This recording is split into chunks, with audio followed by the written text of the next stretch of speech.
Signal கொடுத்தாரு. என்ன சொல்லியிருந்தாரு அப்படின்னா, மக்கள் வந்து எங்களை தோற்கடிச்சுட்டாங்க, நாங்க வந்து ஏத்துக்கிறோம். அதாவது என்ன சொல்லுவாரு ஸ்டாலின்னா, தமிழ்நாட்டு மக்கள் பாஜகவை ஏத்துக்கலன்னு ஸ்டாலின் சொல்லுவாரு. இன்னைக்கு நயினாரே சொல்லியிருக்காரு. தமிழ்நாட்டு மக்கள் பாஜகவுக்கு வாய்ப்பு வழங்கல. அதனால யார் எந்த முடிவு எடுத்தாலும் நாங்க வந்து விலகி நிற்போம் அப்படின்னு சொல்லியிருந்தாரு. விலகி நிற்போம். ஓகே, அப்ப என்டிஏல இருந்து பிஜேபியே கலந்துக்குது. அப்ப அதிமுக வரலாம். இன்னொரு பக்கம் விசிக ஆதரவு கேட்டுட்டு இருந்தாங்க. விசிக இருந்துமே ஒரு சிக்னல் கொடுத்துக்கிட்டே இருந்தாங்க. என்ன சிக்னல் அப்படின்னு இது வரைக்கும் விசிக வெளிப்படை ஆதரவு தெரிவிக்கல டிவிகேவுக்கு.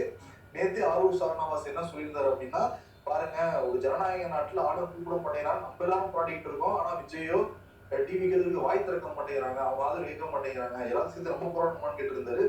இன்னைக்கு காலையில சிந்தனை செல்வன் வாட்ஸ்அப்ல தான் நீங்க வந்து ஆதரவு கேட்பீங்களான்னு சொல்லிட்டு கோவலாம் பண்ணிட்டு இருந்தாரு. இதுக்குள்ள திரும்ப காலையிலே மீட்டிங் போட வேண்டியது. இன்னைக்கு நாங்க மாலையில வந்து காணொலி காட்சி மூலமா நாங்க மீட்டிங் முடிவு பண்ணுவோம்னு வந்து சொன்னாங்க.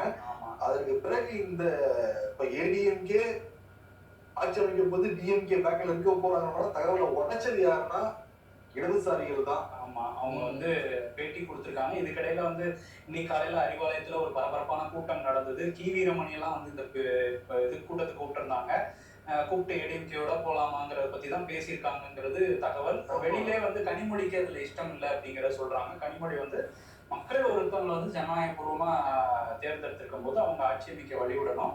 திமுக அதிமுக கூட்டணிங்கிறது வந்து அது வந்து யூகம் தான் அப்படிங்கிற மாதிரி அதுக்கு கடந்து போயிட்டாங்க. அவங்க கடந்து போயிட்டாங்க. செய்தி தொடர்பாளர் டி கே இளங்கோவன் என்ன சொன்னாரு, நேத்தே என்ன சொல்லியிருந்தாரு அப்படின்னா, அது வாய்ப்பெல்லாம் இல்லைன்னு சொல்ல முடியல அப்படின்னு தான் சொல்லிட்டு போனாரு. இருக்க மாதிரி இருக்காதுன்னு நினைக்கிறேன் அப்படின்னு அவரே நினைக்கிறாரு. அதுக்கப்புறம் இன்னைக்கு அந்த கூட்டம் முடிஞ்சு வெளியே வந்தோன்னே 10ஆம் தேதி வரையும் விஜய்க்கு பெரும்பான்மையை நிரூபிக்க டைம் இருக்கு. ஒருவேளை அது வரையும் அவரால் பெரும்பான்மையை நிரூபிக்க முடியலன்னா அடுத்த கட்ட நடவடிக்கை எடுப்போம் அப்படிங்கிறதையும் சொல்லியிருந்தாங்க. இதுல என்னன்னா டிஎம்கேயோட எம்எல்ஏக்கள் 10ஆம் தேதி வரைக்கும் சென்னையில இருக்க மாதிரி உத்தரவு போட்டிருக்காங்க. அதே மாதிரி அதிமுக எம்எல்ஏமே கூப்பிடுவதில் இருக்கான்னு உத்தரவு வந்து போட்டிருக்காங்க. எதுக்கு இவ்வளவு உத்தரவு போடுவாங்கன்னா ஆட்சி அமைக்க முடியாதுல்ல, அப்ப எதுக்கு ஆட்டத்தை கலைக்க பார்த்தாங்கன்னு கேள்வி நமக்கு வந்து வருது. இன்னொரு பக்கம் என்னன்னா, முதல்ல ஆதரவு கொடுத்தது சிபிஐ தான். சிபிஐ அலுவலகத்துக்கு போய் ஆதரவு வந்து வாங்கினாரு நிர்மல்குமார். அதே மாதிரி சிபிஎம் அப்புறம் சண்முகம் ஆதரவு கொடுத்தாங்க. இதுக்கு நடுவில் டெல்லியில வந்து பேச்சுவார்த்தை நடத்தியிருக்காரு அருண்ராஜ். பேபி கிட்டே வந்து பேசி ஓகே வாங்கினதா சொல்றாங்க. அதே மாதிரி கார்கே வந்து டி ராஜாவோட பேசினதாகவும் சொல்றாங்க. ஸோ அவங்களும் இந்த